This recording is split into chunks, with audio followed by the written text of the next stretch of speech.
দেখুন নতুন অধ্যায়, নতুন পৃথিবী। ২০ বছর পর সব জল্পনা কাটিয়ে আবারও বাংলা টেলিভিশনের অন্যতম পুরনো ধারাবাহিকগুলোর একটি নতুন মোড়ে আসছে। অনুরাগের ছোঁয়া, নিম ফুলের মধু, হরগৌরী প্রাইস হোটেল এবং অন্যান্য ধারাবাহিকগুলোর মতোই বর্তমান সময়ের অনেক ধারাবাহিক কমবেশি লিপ নিয়ে গল্প এগিয়ে নিয়ে যাচ্ছে। সম্প্রতি নিম ফুলের মধু ২০ বছরের লিপ নিয়েছে।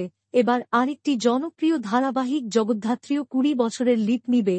জি বাংলার এই ধারাবাহিকটি ২০২২ সালের আগস্ট মাসে শুরু হয় এবং শুরু থেকেই এটি টিআরপি তালিকায় অনেক এগিয়ে ছিল। এবার জগদ্ধাত্রী একেবারে নতুনভাবে ফিরে আসছে। ধারাবাহিকটির প্রধান চরিত্র কৌশিকী মুখার্জি অর্থাৎ অভিনেত্রী রূপসা নিজেই নিশ্চিত করেছেন যে গল্পটি এবার জগদ্ধাত্রীর মেয়ে দুর্গার মাধ্যমে এগিয়ে যাবে।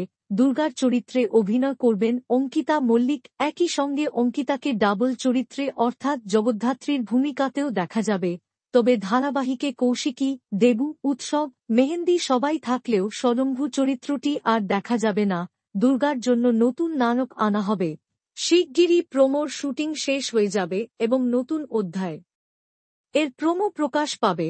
আপনারা জগদ্ধাত্রীর নতুন অধ্যায় দেখার জন্য কতটা এক্সাইটেড কমেন্টে জানাবেন। বাংলা বিনোদনের এই ধরনের সব আপডেট সবার আগে পেতে চ্যানেলটি সাবস্ক্রাইব করুন এবং পাশে থাকা বেল আইকনটি বাজিয়ে দিন। ধন্যবাদ।